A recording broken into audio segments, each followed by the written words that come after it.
Good morning, ladies and gentlemen. Today, I would like to talk about power creeping in Hoyoverse. Now, let's get started.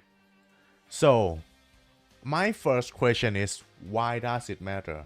And many people's question as well. I've seen in social media, even in YouTube, many creators and also many community members. Like, why does it even matter? Since all of these hoyoverse games like Genshin, Zenless Zone Zero, and Honkai Star Rail are all solo games. Like you are not competing with anyone, and you are playing it at your own pace. Now, I think the one thing that matters is customer experience, which is betrayal. So here in Thailand, we have one very popular case with BYD, the Chinese car manufacturing, which right now is very hot and booming in Thailand. I own one BYD Atto 3, and like they released a car last year. When I got it, it was 1,100,000 Thai baht, but now it's like 900k and 800k is like, and many drama have come out of this because, well, yeah, you buy it and you get what you get, but like also you now thought to yourself like, I could have waited just a few months, a few years, and I don't need to pay this more 100k baht just for the car, and also I could spend that money elsewhere, like in an even better car, for example. So this and like many people don't buy car to compete or anything. Sure, you could like save some value of it in the future, so when you resell it, but I think all in all, it's the same thing. You pull for someone you want, and then another one character that is better than the one that you pull came out, and yours are now completely obsolete. So it could be a problem in that way, because your customer experience is betrayed, and now in the future you wanna, oh, what if I pull this guy and in the future it power creep. Now of course I will say this like many people, and I also very inspired and very support this argument, that is, pull who you want, don't look at the meta value. Of course I also do that, but for many people the meta-ness is still in some degree a consideration. For me it's like 20% on how much I pull a character, and 80% is how much I like, 20% is how good they are. And so it is significant a bit on the power creeping, even though it's a solo game. So now, let me talk about power floor and the ceiling. So, first of all, floor is, of course, how easy it is to bring your character up to a good level. So, like how easy it is to build and how fast you can start making it actually good. And the ceiling is how good you can make that character up to be. Sure, it can be very hard to reach the ceiling, but at least the ceiling is big and not low, so you at least have a choice. Now, most of people, when they convert to power creeping, of course, is the ceiling. Because the floor, it does matter a bit, but in the grand scheme of things, of course, you will reach it someday. And you can just build using in-game resources. But ceiling, you can't change that. Of course, you need to build and invest in that character in order to reach the ceiling. But yeah, you don't have the power to increase that ceiling any further other than the game developer. And so, power ceiling more enter more. Also, the easiness, I would want to say, for the easiness of use in such case like Arlecchino vs Hu, which we'll talk later on in Genshin Impact part. Like one character and another character, damage is at the same level, but one is harder to play. You require more skill, need to understand, the more you need to focus more. And one is easier to play, just spam normal attack. Now we wouldn't talk about that because I'm sure many people also don't care, because at the end of the day it is the same damage overall. It's just matter is how hard it is to play, and you could choose which character to pull for, and at the end of the day you have a potential to be at that level, and you are not limited by the game. And so let's start with Honkai Star Rail. I have made an old video 1 year ago talking about this, which is one of my most viral videos on my Thai channel, about power creeping in Honkai Star Rail, and looks like it aged like fine wine. I still see a lot of comments coming in nowadays talking about, damn, I'm not predicting, it is trend. And yeah, it is still happening. And even worse, it's not just about numbers anymore. It's not just about damage number. Now it is so blatantly power creeping in the release of Castris and her global passive. Just by owning her, okay, just owning her, you don't even need her in the party at that time. You can revive one character anywhere once per battle when they are down. No other character have that passive in Star Rail ever before this. Like any passive that the requirement is just owning her, which is insane, by the way. At least like if the dev made it so that you need to have her in the party, that is understandable, because like Bailu could also revive people in her party. But like this shit is too much, just owning her. She don't even need to be on the field. So this is, in all objectively, is power creeping every single character coming before her. And that's not even talking about her numbers, which is pretty good, by the way. But it's not even matter at that point because this passive fucking exists. Okay, and now here is my graph for power level. So I would say at the start, at 1, do y'all even remember Silly? Of course, many people already forgotten about her. I would say Silly start off at a 1, Jingliu release, come up to a 2, because before that we don't have many DPS character that can up to the level of Jingliu.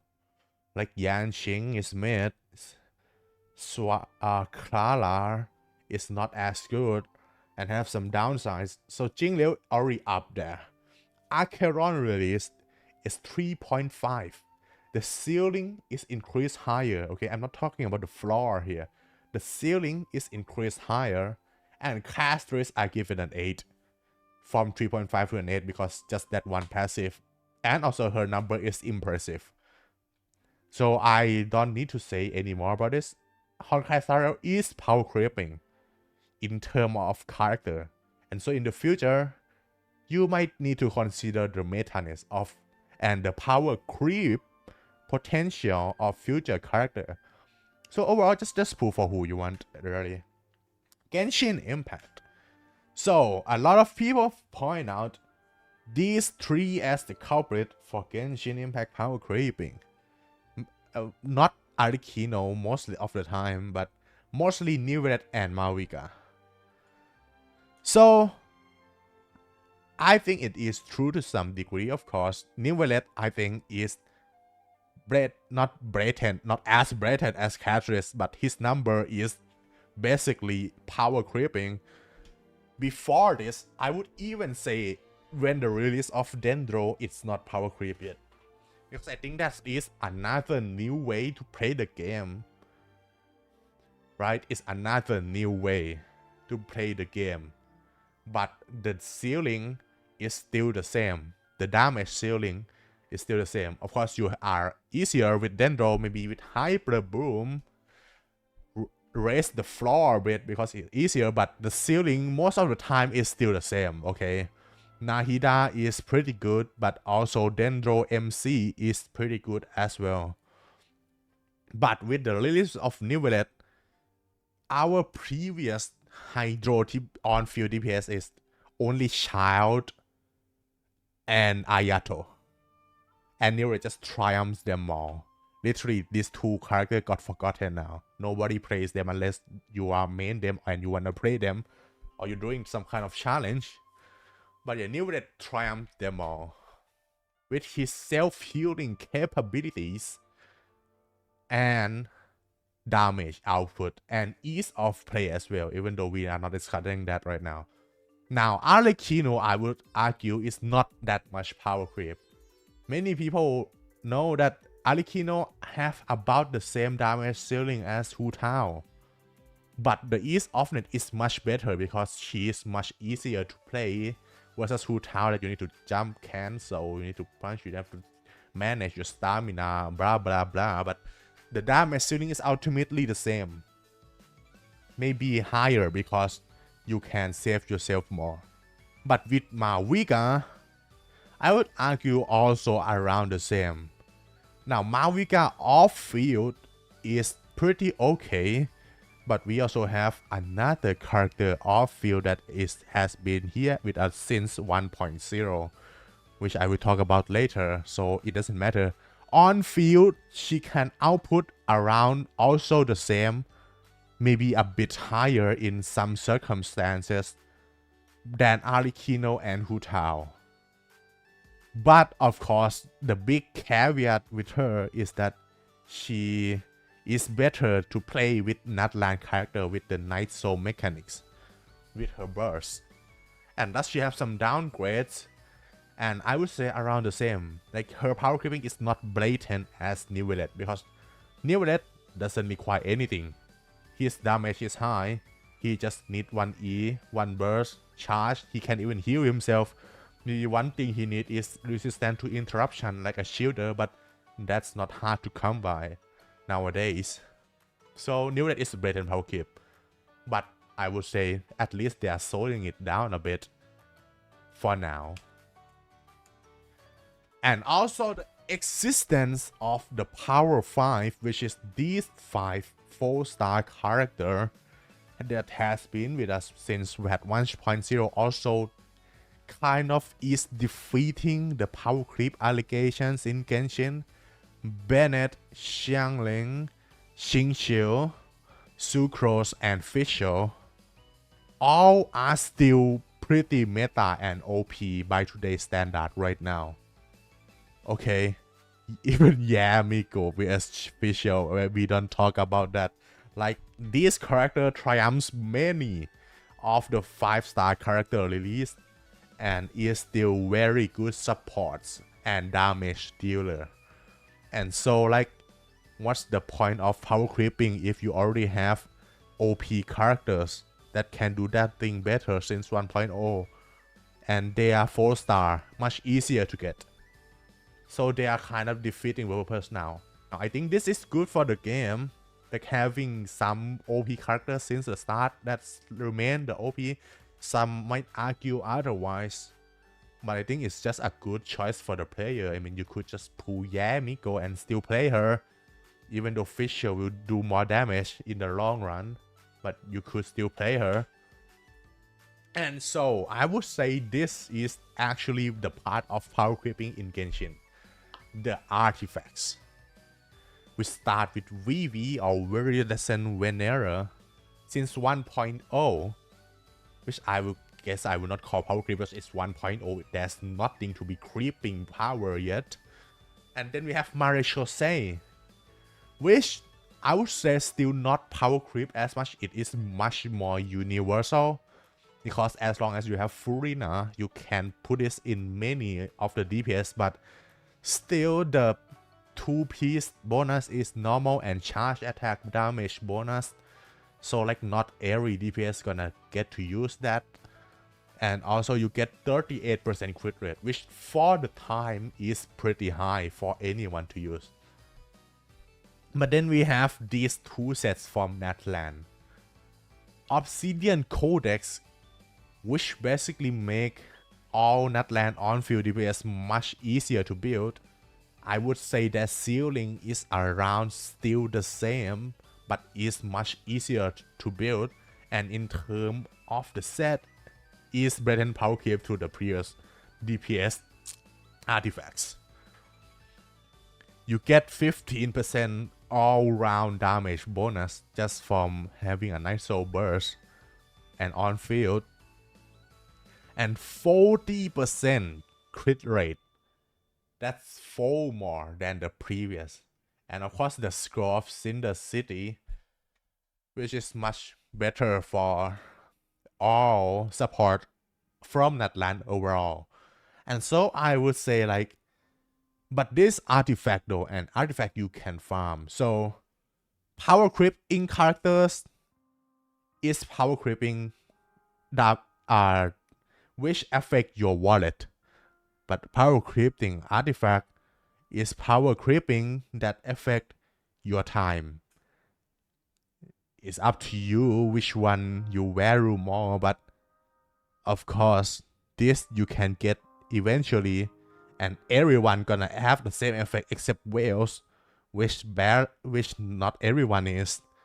But of course the character you need to get from gacha only and nowhere else almost all of the time. And so I would argue the character is much more damning. And so I would say Genshin Impact is not that power creepy yet. And even bonus about Escoffier hand raise, this is a bit about League. I won't say her kit, I would just say her power level. I have seen some of the leaks and how good she is.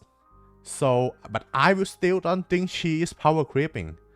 She just raising an old meta to the level that can compete with all other meta. And I would say the ceiling is still around the same for other meta. I think her case is like Dendro. It just raised the new gameplay style, but not the ceiling overall. And so I think that is better for the game. Okay, moving on. Zenless Zone Zero now. I will make this quick with this image. So the trends are already starting. Miyabi is basically everything better than Elenjo. She has more AoE, more damage, easier to build, and so on and so forth.